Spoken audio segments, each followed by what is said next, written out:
Innal hamdalillah nahmaduhu wa nasta'inuhu wa nastaghfiruh wa na'udzu billahi min shururi anfusina wa min sayyiati a'malina. May yahdihillahu fala mudilla lahu wa may yudlil fala hadiya lahu. Asyhadu an la ilaha illallah wahdahu la syarika lah wa asyhadu anna Muhammadan abduhu wa rasuluh. Allahumma shalli ala sayyidina Muhammadin tibbil qulubi wa dawaiha wa afiyatil abdani wa shifaiha wa nuril absari wa dhiyaiha wa ala alihi wa sahbihi wa sallim. Amma ba'd, ibadallah, usikum wa iyaya bitaqwallah faqad fazal muttaqun. Ini barusan yang kita baca salawat Allahumma sholli ala sayyidina Muhammadin tibbil qulubi wa dawaiha wa afiyatil abdani wa shifaiha wa nuril absari wa dhiyaiha wa ala alihi wa sahbihi wa sallim. Itu sholawat vaksin. Apa? Sholawat vaksin. Allahumma sholli ala sayyidina Muhammadin tibbil qulubi wa dawaiha. Tibbil qulub wa dawaiha, yang menjadi obatnya hati dan penyembuhnya hati. Wa afiyatil abdani wa shifaiha, yang menjadi sehatnya badan dan sembuhnya badan. Kita bisa sehat, bisa sembuh karena Rasulullah sallallahu alaihi wasallam. Wa nuril absari wa dhiyaiha wa ala alihi wa sahbihi wa sallim, dan yang menjadi penerang hati, penerang mata hati. Wa nuril absari wa dhiyaiha, dan menjadi pemenar, menjadi penerang, menjadi pemancar cahaya, nur bagi hati. Wala alihi washabihi wasallim. Itu sholawat perlu kita baca, karena doa antara dua sholawat itu tidak akan ditolak oleh Allah Subhanahu wa taala. Karena orang ini biasanya kalau kita doa, kenapa kita kalau doa Allahumma sholli ala sayyidina Muhammadin wa ala ali sayyidina Muhammad, kemudian kita doa, kemudian terakhir kita tutup lagi dengan doa wa sallallahu ala sayyidina Muhammadin wa ala alihi wasallam alhamdulillahirabbil alamin. Karena sholawat itu pasti diterima oleh Allah Subhanahu wa taala, pasti. Sholawat itu pasti diterima oleh Allah Subhanahu wa taala. Jadi ibadah yang pasti diterima itu sholawat. Nah, ini pengecualian.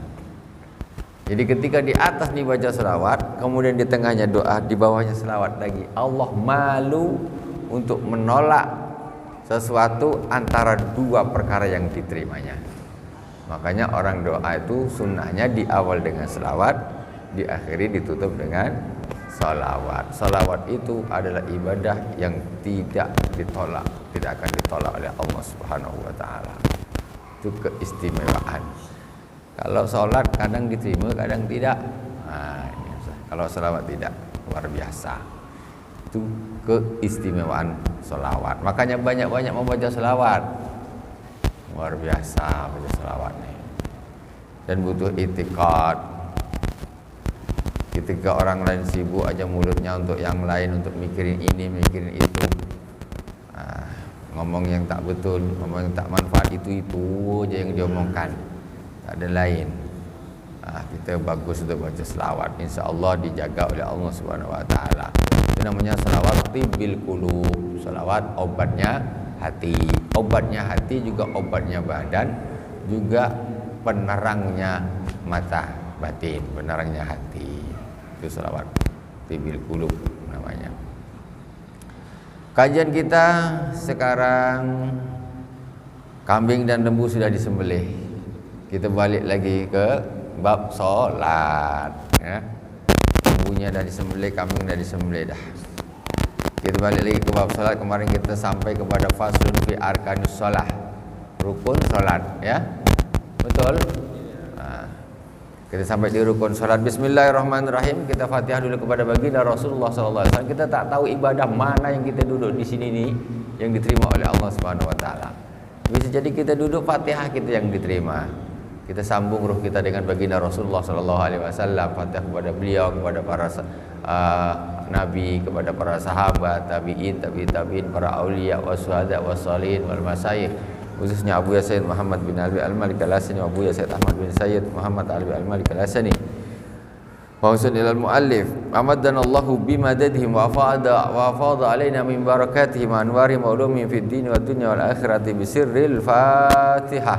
A'udzu billahi minasy syaithanir rajim. Bismillahirrahmanirrahim. Alhamdulillahi rabbil alamin. Arrahmanir rahim. Maliki yaumiddin. Iyyaka na'budu wa iyyaka nasta'in. Ihdinas siratal mustaqim. Siratal ladzina an'amta 'alaihim ghairil maghdubi 'alaihim waladdallin. Amin. Bismillahirrahmanirrahim. Faslun wa arkanus salati thamaniyata asyara. Rukun salat itu ada 18.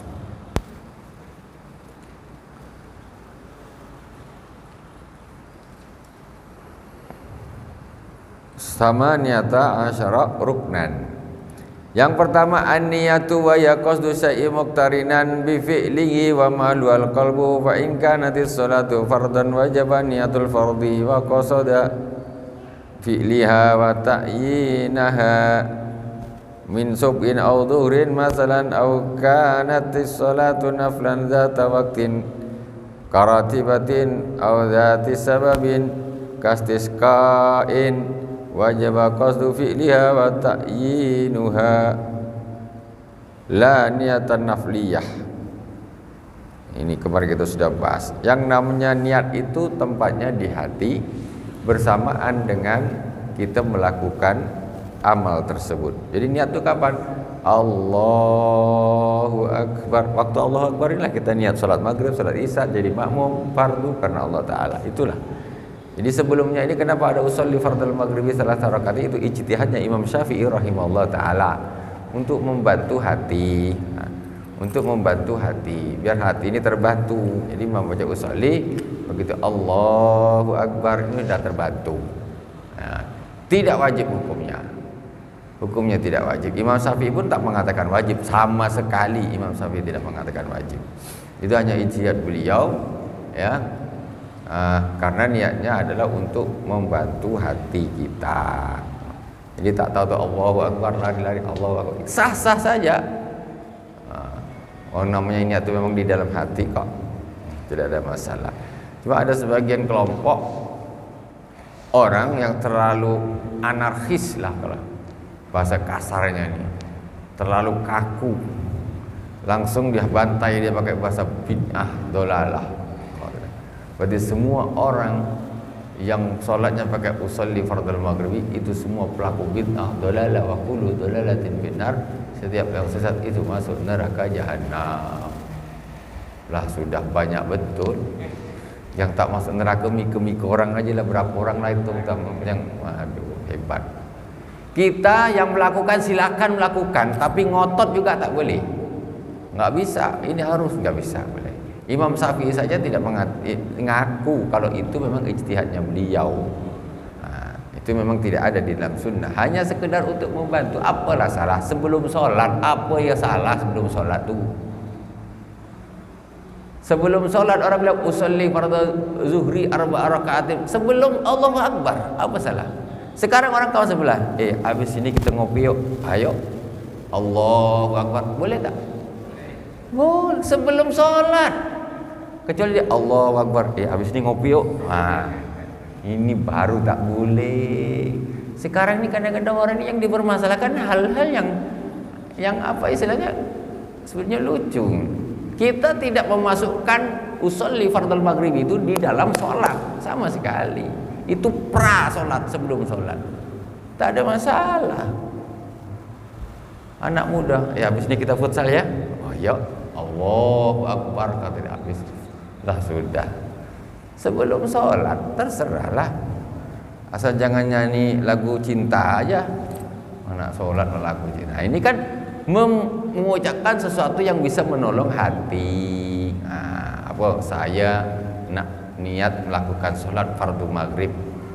jadi makmum karena Allah Ta'ala, kan menolong hati. Ketika Allahu Akbar, lintasan di dalam hati itu ketika Allahu Akbar, nah itulah di situ niatnya. Saya niat salat fardu maghrib jadi makmum karena Allah Ta'ala. Dah selesai. Jadi kita tak boleh ngotot juga. Yang tak pakai juga jangan sok langsung bid'ah dolalah finnar. Bahaya itu. Waduh, kacau lah kalau kayak gitu. Inilah yang menyebabkan masjid ini perang. Makmum ke imam sama marbotnya kelahi. Dah, ini sebab dia nih terpengaruh. Pertama satu aja orang, tapi ketika itu dah masuk, kacau masjid. Kacau. Satu, dua ngacau. Kalau dah banyak, masjidnya habis. Nah gitulah. Istilahnya kau nak ambil pendapat mana silahkan, tapi jangan langsung menvonis frontal, ya. Jangan menvonis frontal, karena itu pendapatnya Imam Syafi'i rahimahullah ta'ala, ulama besar. Engkau siapa? Baca Quran aja terbata-bata, lidahnya macam sandal, nak nyalah-nyalahkan Imam Syafi'i. Kita ni nak ngikut Nabi ke nak ngikut Imam Syafi'i, kata dia. Alamak. Sekarang yang lepot lagi untuk pembelaan dibikin lembaga-lembaga namanya Imam Syafi'i.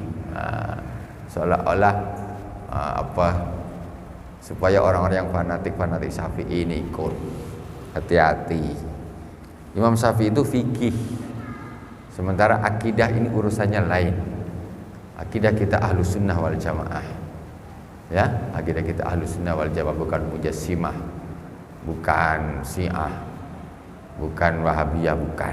Ahlus Sunnah wal Jamaah. Ikut ulama-ulama terdahulu, para imam-imam terdahulu, Imam Ghazali, ya, Syekh Abdul Qadir Al-Jilani, itu adalah ulama Ahlus Sunnah wal Jamaah. Imam-imam jumhur ulama, ya, mayoritas ulama dunia ni mulai zaman dulu itu Ahlus Sunnah wal Jamaah. Macam kita ni, macam kita ni. Yang kita ada orang baru bilang ini tak boleh, ini gini kita, iya. Jangan gitu. Tidak mesti barang yang baru itu apa yang harus kita ambil. Tak mesti. Tengok. Kita mulai lanjutkan lagi. Itu masalah suun. Nah, ini sering macam gini, tak usah kaget nanti kalau ada bilang usul itu bid'ah, bantai engkau lah. Kau bid'ah, kau jangan masukkan aku ke dalam neraka pula. Kau bukan kaki tangan Tuhan kau ni. Itu urusan Allah Subhanahu wa taala. Yang penting kita juga yang melakukan, tidak menganggap itu satu kewajiban atau sunnah Nabi. Tidak. Usolli fardhu maghrib itu bukan sunnah Nabi. Itu hanya sekedar untuk membantu hati. Kita ngakuin gitu, ngotot tak boleh juga. Memang bukan Nabi, memang bukan tak bikin. Kalau nak tak usah pakai itu silakan, nggak apa-apa, langsung. Yang penting ketika Allahu Akbar, itu sudah ada di dalam hati saya niat melakukan sholat fardu maghrib jadi makmum karena Allah Ta'ala Akbar. Dah selesai. Jadi dua-duanya sholatnya sah. Kemudian yang kedua, wal qiyamu ma'al qudrah. Rukun yang kedua yaitu berdiri. Kalau mampu, fa in ajaza 'alal qiyami qa'ada kaifa syaa wa qu'uduhu muftarisan afdal. Kalau dia tak bisa berdiri, dia duduk, dan yang paling utama solat duduk itu iftirash. Iftirash itu seperti duduk tahiyat awal, itu yang paling utama. Kalau bisa saya sarankan jangan pakai kursi, kalau bisa duduk di bawah afdal. Karena kalau pakai kursi ini nak sujud pun susah. Kadang dia ini sujudnya sebetulnya dia tidak udzur, tapi tak nak sujud ke bawah, tak bisa gitu. Tapi kalau udah duduk di bawah, dia sujudnya senang. Coba di kursi gini, dia nak sujud, akhirnya sebetulnya dia bisa sujud, akhirnya dia tak ikut sujud ke bawah lah. Macam mana? Wallahu a'lam. Udzurnya cuma udzur berdiri saja, tidak sanggup. Tapi sujudnya dia tidak udzur, kan gitu. Ketika orang tidak mampu untuk berdiri, duduklah engkau. Tapi dia sujudnya biasa karena dia tidak ada udzur untuk sujud. Kecuali ada orang sujud tidak bisa, pokoknya dia kepalanya entah macam mana, kalau pokoknya kepalanya berada di bawah, mata macam nak tanggal apa kok tak bisa lah. Itu namanya uzur untuk sujud. Jadi kalau yang memang tak bisa untuk berdiri, tak kuat berdiri solat, dia duduk saja di bawah. Duduk saja di bawah. Kecuali memang kakinya tak bisa nekuk dan sebagainya. Ini lain lagi. Ya duduk pakai kursi.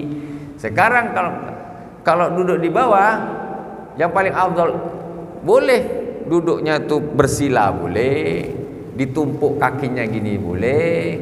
Kemudian yang paling utama seperti iftirash, seperti tahiyat pertama, itu yang paling utama. Apanya namanya nih? Cara teknik duduknya. Sambil sila tak apa-apa, bersila gini. Allahu Akbar, bersila boleh. Di atas kursi juga boleh. Cuma di atas kursi time sujud ya, ke bawah maksudnya nih kalau tidak uzur sujud. Gitu. Jangan tak turun. Kecuali memang betul-betul dia tidak mampu, kakinya kalau taruh di bawah tuh sakit, tak bisa, ya begini turun juga tak bisa, ini lain lagi. Berarti memang betul-betul uzur. Dia cuma bisa berdiri sama rukuk, sama i'tidal sujud dia memang tak bisa, ya. Itu tidak ada masalah. Tapi kalau bisa kok tidak bersujud, ini berarti sholatnya tidak memenuhi rukun. Boleh tidak sujud kalau memang uzur. Salahnya begitu. Kemudian ini kita sudah anukan kembali. Wasalisu takbiratul ihram fa ta'ayyanu al-qadri bin nutqi biha ayyaqula Allahu akbar fala yasihu ar-rahmanu akbar wa nahwuh wala yasihu fiha taqdimul khabar alal muqtada ka qali akbarullah. Wa man ajaza 'anil nutqi biha bil arabiyyah tarajjama bi ayyi lughatin sya'a wa la ya'dilu 'anha ila dzikrin akhar wa yajibu qabul niyati bit takbir. Kemudian takbiratul ihram lafaznya Allahu akbar harus betul. Ada orang takbirnya salah. Allahu akbar berapa hanya? 2 hanya, enggak boleh. Allahu akbar, sudah Allahu akbar lagi, hanya jadi 2, enggak begitu. Allahu akbar, hanya 1 saja. Jangan Allah berhenti ditambah 1 lagi, hu akbar. Jadi huak, ada repot lagi, hu akbar ditambah waw juga enggak boleh, enggak sah. Allahu akbar pakai waw pula, itu tidak boleh juga, tidak sah. Ini jadi Allahu akbar, dah itu saja, tidak boleh. Dan tidak boleh dibalik akbarullah, tak boleh, atau diganti ar-rahmanu akbar, ar-rahimu akbar, sama-sama Allah, ar-rahman, ar-rahim kan sama maksudnya, tapi tak boleh diganti. Harus Allah ya Allah saja, nggak boleh diganti ar-rahman, ar-rahim. Kemudian kalau tidak mampu pakai bahasa Arab, pakai bahasa yang bisa apa? Umpamanya, tapi jarang lah, tak mungkin lah, jarang lah. Umpamanya ada, umpamanya memang tak bisa dia bilang Allahu Akbar. Jadi dia pakai bahasa apalah, umpamanya dia orang apa? Orang Padang, tak bisa memang, entah mungkin orang pedalaman kali mungkin, tak bisa dia Allah dan gadang, umpamanya gitu. Tak bisa Arab. Orang Bugis apa? Orang Bugis macam mana? Contoh, bukan bahasa Melayu pakai macam bahasa masing-masing. Boleh.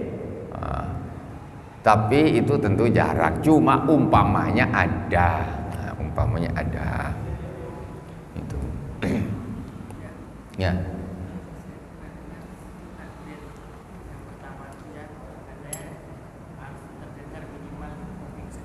Ya, betul.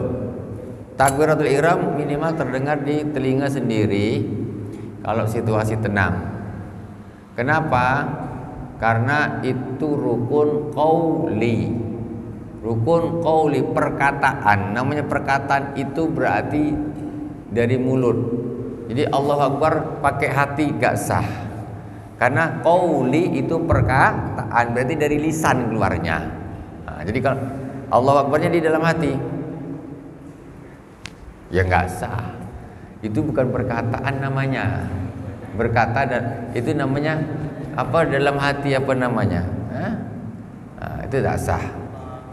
Nah, jadi apa namanya nih? Itu rukun qauli. Semua rukun qauli dari lisan, enggak boleh di dalam hati. Baca Fatihah, Allahu Akbar.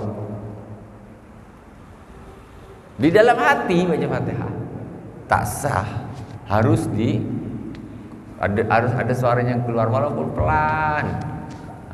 Harus ada. Karena itu baru namanya bacaan, bukan membaca di dalam hati, bukan itu. Ya. Kita lanjutkan. Wala yasihu fiha taqdimul khabar. Dibalik enggak boleh akbarullah, khabarnya dulu baru mubtada. Wajib qarnun niyati bi takbir, wajib hukumnya membarengkan niat dengan takbir. Nah, itu tadilah Allah. Inilah waktu Allah, inilah kita niat di dalam hati. Salat apa? Maghrib, isya, subuh, zuhur, asar, makmum, itulah kita niat waktu itu. Lintasan hati saja, lintasan hati. Bukan tidak harus dibacakan di dalamnya.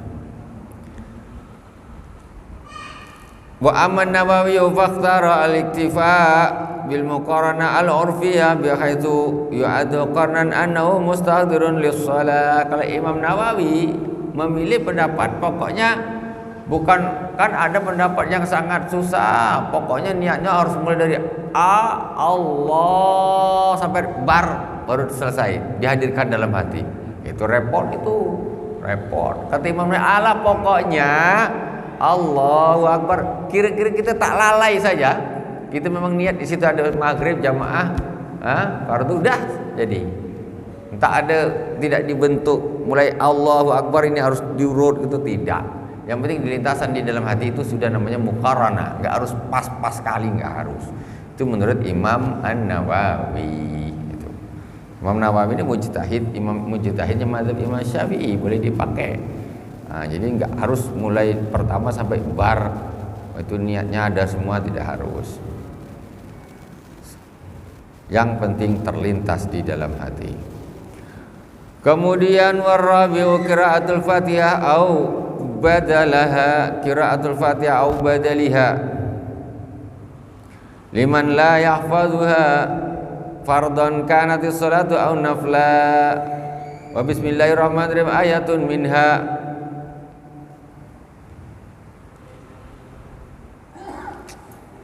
Kamilah. Wa man asqata minal Fatihati harfan aw tasdidatan aw abdala harfan minha bi harfin lam tasihha qira'atuh wala salatuh in ta'ammada wala wajaba alaihi i'adatul qira'ah. Kemudian yang kedua, membaca Fatihah. Membaca Fatihah atau gantinya Fatihah bagi orang yang tidak hafal. Orang yang tak hafal itu tentu orang baru masuk Islam. Ini maghrib dia masuk Islam langsung ikut sholat. Atau ini sekarang nanti masuk isya dia sholat isya. Belum Fatihah belum. Kau hafal apa? Bismillahirrahmanirrahim, bisa? Bisa. Baca. Allahu Akbar. Bismillahirrahmanirrahim. Bismillahirrahmanirrahim. Bismillahirrahmanirrahim. Bismillahirrahmanirrahim. Bismillahirrahmanirrahim. Bismillahirrahmanirrahim. Bismillahirrahmanirrahim. Bismillahirrahmanirrahim. Bismillahirrahmanirrahim. Dah. Gantinya Fatihah. Karena belum hafal tuh, baru masuk Islam. Memang ada beruban kata belum hafal pula. Udah mulai kecil masuk Islam kata Fatihah tak hafal. Alamak, kau nih. Macam mana, macam mu'allaf pula jadi dia.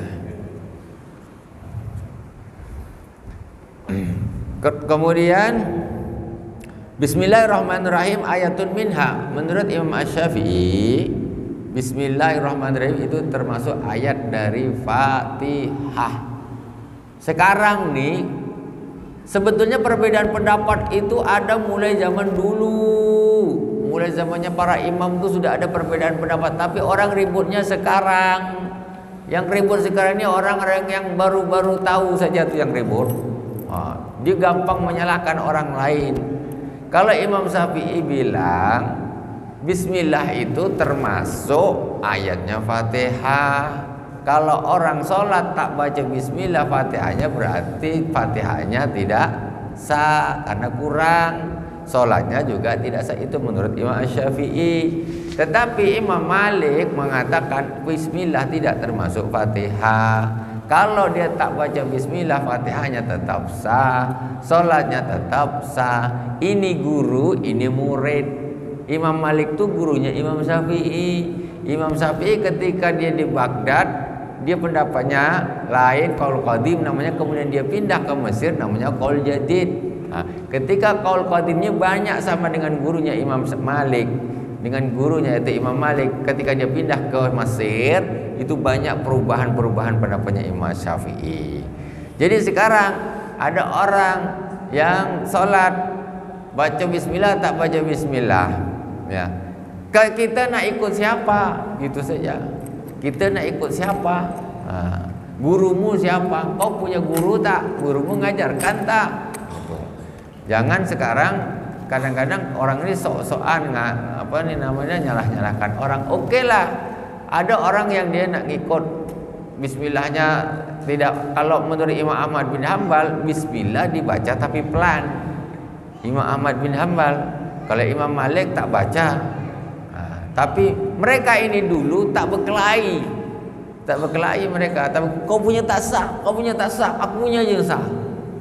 Tak gitu. Masing-masing itu ilmumu, itu pendapatmu, ini pendapatku. Yang nak ikut aku biarkan ikut aku, yang nak ikut kau biarkan ikut kau. Aku tak berani bilang kalau pendapatku ini yang pasti benar, tak bisa. Karena ini sama-sama pendapat ulama, ini kekuatannya sama. Enggak boleh begitu. Itu diantaranya. Ya contohlah semacam itu tadi, semacam niat sholat itu Imam Syafi'i mengatakan boleh. Kemudian ada orang yang akhir-akhir makan langsung bid'ah dhalalah. Aduh, kacau betul. Enggak ada adabnya sama sekali dengan ulama. Sekarang. Nah, iya.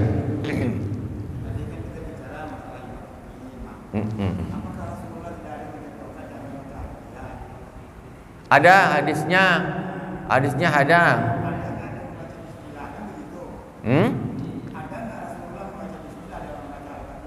Ya. Ya.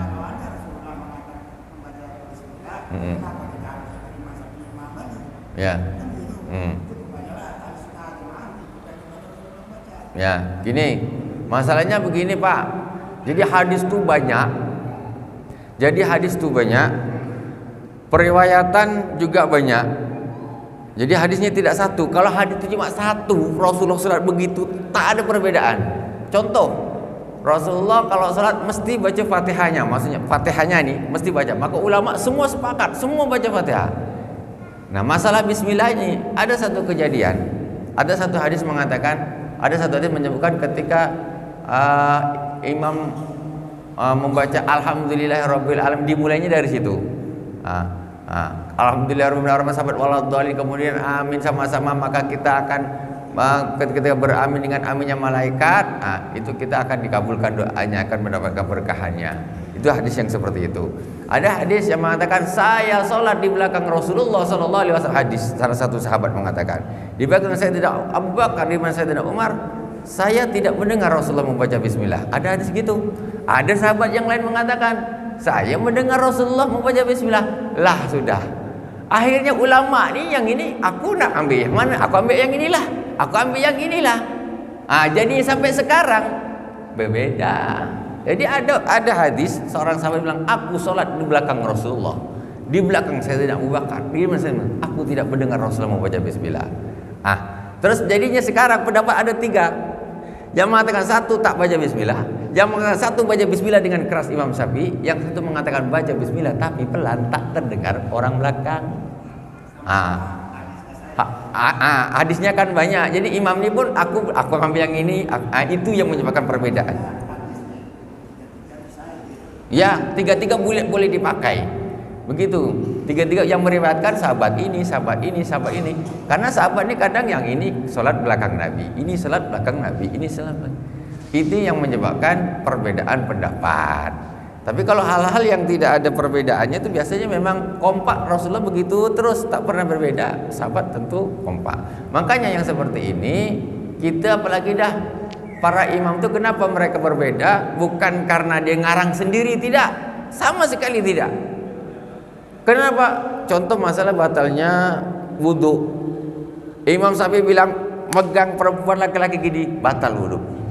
Imam Malik bilang begini laki-laki perempuan batal kalau nafsu, kalau tak nafsu tak batal. Imam Abu Hanifah bilang gini tak ada batal. Yang batal itu kalau berhubungan suami istri. Ini macam mana? Ini ngambil dari mana imam-imam ini? Imam-imam ini semua pakai dalil, cuma kesimpulannya masing-masing. Dalilnya aula mastumun nisa. Di dalam Al-Quran itu ya, aula mastumun nisa. Ini Imam Syafi'i mengartikan ketika kalian memegang perempuan atau istri-istri. Berarti megang gini berarti batal. Imam Malik mengartikan la masa itu memegang tapi meraba. Meraba ini apa? Pakai nafsu. Kalau tak nafsu tak ada masalah. Terus Imam Malik juga mengambil dalil hadis Rasulullah SAW ketika Rasulullah salat malam. Rasulullah nak takbir ini Sayyidah Aisyah kakinya dekat tempat sujudnya, diangkat kakinya, ada hadisnya. Ini menunjukkan Rasulullah tidak wudhu lagi. Hanya Imam Malik mengambil pendapat yang ini, yang berarti kalau nafsu baru batal. Imam Abu Hanifah bilang ini Quran nih, Allah masuk Quran ini bahasa sastranya tinggi. Dan ini kitab suci bukan kitab apa. Jadi hal-hal yang sifatnya vulgar itu tidak ada. Jadi aula mastumun nisa ini maksudnya ketika engkau berhubungan dengan istri-istrimu. Lama artinya bahasa apa kita bilang ini kiasan daripada berhubungan badan. Kata Imam Abu Hanifah ayatnya sama. Kata Imam, kalau nggak berhubungan badan nggak batal. Sekarang begaduh orang. Lah sudah begaduh pula. Imam-imam dulu tak ada begaduh. Tak ada begaduh mereka. Imam Syafi'i belajar sama Imam Malik. Imam Abu Hanifah dengan Imam Malik satu kurun, cuma lebih tua Imam Abu Hanifah rahimahullah ta'ala. Dan mereka pun tak pernah berkelahi, tak pernah, masing-masing. Bahkan Imam Syafi'i ketika ziarah ke Imam Abu Hanifah di masjidnya Imam Abu Hanifah, Imam Syafi'i tidak ketemu Imam Abu Hanifah. Imam Syafi'i itu lahir persis di tahun wafatnya Imam Abu Hanifah, jadi nggak ketemu. Ketika Imam Syafi'i ke masjidnya Imam Abu Hanifah, dia ziarah, sholat subuh, dia jadi imam sholat subuh di masjidnya Imam Abu Hanifah pas dia ziarah. Kemudian tentu santri-santri dia ngikut, waktu itu ziarah santrinya banyak ngikut. Dan orang-orang tahu Imam Syafi'i berbeda pendapat dengan Imam Abu Hanifah. Imam Syafi'i sudah imam dia. Ketika Allahu Akbar ruku, sami Allahu liman hamidah, Rabbana lakal hamdu fis samawati wal ardi. Allahu Akbar langsung sujud. Imam Syafi'i langsung sujud. Selesai salat orang-orang, "Imam, kenapa engkau tak kunut?" kata dia. Kan kau pendapatnya kunut. Apa kata Imam Syafi'i? Aku menghormati orang yang dikebumikan di sini, yaitu Imam Abu Hanifah. Aku menghormati pendapatnya ulama yang dikebumikan di sini. Itu kan mestinya Imam Abu Hanifah. Jadi menghormati dia akhirnya tidak. Itu perkara sunnah. Yang repotnya sekarang ini yang kacau pendapat mengatakan kalau kunut itu bid'ah. Ini yang menyanyah-nyanyah nih. Jadi bid'ah itu berarti dosa orang baca kunut tuh. Ini sekarang nih yang baru-baru nih katanya kunut tuh bid'ah. Astagfirullahaladzim, kau nak jadi imam keberapa? Ngalahkan Imam Syafi'i, Imam Malik, Imam Abu Hanifah, apalah hadis berapa? Ya, sekeras-kerasnya Imam Abu Hanifah dia tak akan mengatakan itu bidah. Cuma saya ngambil karena asalnya kalau kita berbicara sejarahnya kunut subuh ini gimana? Ini aslinya, ini ceritanya. Kenapa kok para ulama ini berbeda pendapat? Kalau saya subuh kunut, tapi saya tak fanatik. Saya tak fanatik. Saya subuh ya ikut kunut. Karena paling tidak ada tambahan doa di situ. Ya, ada tambahan doa. Siapa tahu doa itu yang diterima sama Allahumma hdini fiman hadait, ya Allah. Berilah aku petunjuk seperti engkau telah memberi petunjuk kepada orang. Wa'afini fiman afait, ampunilah aku seperti engkau telah mengampuni orang lain. Kau berilah aku kesehatan seperti engkau memberi kesehatan kepada orang lain. Itu kalau diterima sama Allah apa tak? Masya Allah, bebas corona. Nah kan, lah dapat lagi vaksin satu, kunut subuh, itu vaksin juga tuh. Nah kan, nah itu contoh. Nah aslinya apa dulu? Pertama tuh sholat subuh itu aslinya disyariatkannya sholat subuh itu memang tidak ada kunutnya, nggak ada. Maghrib, isya, subuh, zuhur, asar itu sholatnya nggak ada kunutnya sama sekali. Mulai pertama Rasulullah itu dapat perintah sholat Isra Mi'raj, subuhnya belum ada sholat, belum sempat, malaikat Jibril belum turun. Rasulullah dapat perintah sholat ini macam mana sholatnya, belum tahu caranya, masih nunggu. Jadi subuhnya belum ada. Zuhur Rasulullah baru malaikat Jibril datang ngajarkan sholat itu seperti apa. Subuhnya belum ada. Perintahnya sholat waktu Isra Mi'raj, ya kan? Baliknya kan subuh tuh, itu belum ada sholat. Dimulai sholat pertama itu dilakukan adalah sholat fardu zuhur. Itu Rasulullah ngikut aja malaikat Jibril. Rasulullah jadi makmum. Macam mana? Oh sholatnya nggak keras. Oh 4 rakaat. Ada rakaat apa nih? Tahiyat pertama. Rasulullah ngikut aja. Ruku, itidal, sujud, ikut semuanya. Terus assalamualaikum warahmatullahi, assalamualaikum warahmatullahi, ikut semuanya ikut. Tiba time subuh pun gitu juga. Jadi malaikat Jibril itu ngajarkan Rasulullah sholat itu, Rasul tinggal ngopi saja, di kopi, bukan ngopi bijang, di kopi, dihafalkan. Jadi zuhurnya ternyata gitu kayak kita sekarang. Ini tauqifi, malaikat Jibril yang ngajarkan dulu, bukan ngarang-ngarang sendiri. Kenapa kok zuhur tak bacaan keras gini? Itu dulu malaikat Jibril gitu ngajarkan. Kau nak protes malaikat Jibril. Ngapa? Tak usah diakal-akal boleh juga, tapi belum tentu tepat. Intinya gitulah dulu Allah nyuruh malaikat Jibril ngajarkan Nabi Muhammad. Asar juga, asar sama 4 rakaat, suara tak keras juga. Rasulullah ngikut aja. Maghrib, ternyata maghrib ini kok malaikat Jibril ini membacanya keras, ya Fatihahnya keras, suratnya keras, ruku sujud. Kemudian cuman 3 rakaat saja. Nah, cuman 3 rakaat saja. Kalau ini kemudian Rasulullah di save sama Rasulullah. Isya ternyata 4 rakaat. Waktunya pun ikut malaikat, tunggu aja malaikat Jibril. Malaikat Jibril turun, berarti waktu sholat datang. Gitu kisahnya begitu dulu. Kenapa kok pas zuhur, pas matahari tergelincir itu malaikat Jibril itu datangnya waktu itu pertama. Rasul tinggal nunggu aja nih macam mana nih sholatnya nih, nunggu. Rasul ini memang nunggu wahyu. Tiba-tiba pas matahari tergelincir malaikat Jibril turun mengajarkan untuk sholat. Kemudian nunggu lagi kan 5 waktu nih, kapan lagi? Rasul nunggu aja. Tiba-tiba pas bayangan 2 kali lebih panjang dari tongkatnya, bayangan lebih panjang dari tongkatnya ketika dibaringkan, malaikat Jibril turun. Oh ini berarti sholat asar 4 rakaat. Maghrib masih asar nunggu. Kapan lagi sholat yang ketiga? Matahari terbenam, malaikat Jibril datang. Dia ajarkan 3 rakaat, suaranya keras. Ada rakaat kedua, tahiyat awal, kemudian tahiyat. Isya nunggu, habis maghrib nunggu. Tak lama malaikat Jibril turun lagi. Isya berarti pas safak merah di sana terbenam. Kemudian sholat isya. Terus habis isya Nabi nunggulah. Ini yang terakhir nih, kapan nih sholat nih subuh? Ditunggu lama tak datang. Ternyata subuh tuh pas fajar terbit baru malaikat Jibril datang. Sholatnya macam-macam, 2 rakaat tanpa kunut. Itu asalnya. Terus bagaimana kok bisa jadi kunut? Waduh, ini kalau terpotong bahaya nih. Pas pula waktunya habis. Tambah 2 menit. Jadi ketika umat Islam pada waktu itu mendapat satu musibah, yaitu terbunuhnya para hufaz, para pejuang mujahidin terbunuh, ditekan oleh orang-orang kafir. Rasulullah SAW dan para sahabat membaca kunut nazilah setiap waktu. 5 waktu sholatnya dikasih kunut semuanya. Semua kasih kunut. Maghrib, isya, subuh, zuhur, asar, maghrib, kunut terus. Keadaan lagi mencekam, kunut terus. Kemudian ketika keadaan agak sedikit reda, kunutnya dikurangin. Tidak 5 waktu. Lebih rendah lagi dikurangin lagi, sudah reda habis masalahnya, sudah selesai, sudah aman, tinggal sholat subuh. Masih tetap Rasulullah ini dikasih kunut terus. Ternyata sampai Rasulullah wafat, Rasulullah masih kunut subuh. Apa nak ikut kunut, apa tak ikut kunut kalau ceritanya macam gini, kan?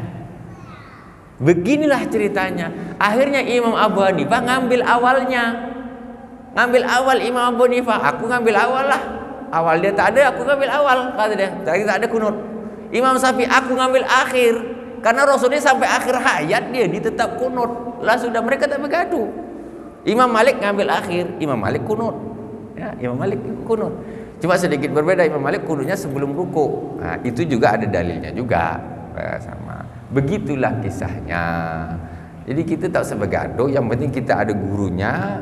Tak usah sok tahu nyalahkan orang, membidah-bidahkan orang. Naudzubillah, semua naudzubillah. Itu menunjukkan piciknya wawasannya, ya, terlalu kaku. Subhanakallahumma wa bihamdik, asyhadu an la ilaha illa anta, astaghfiruka wa atubu ilaik.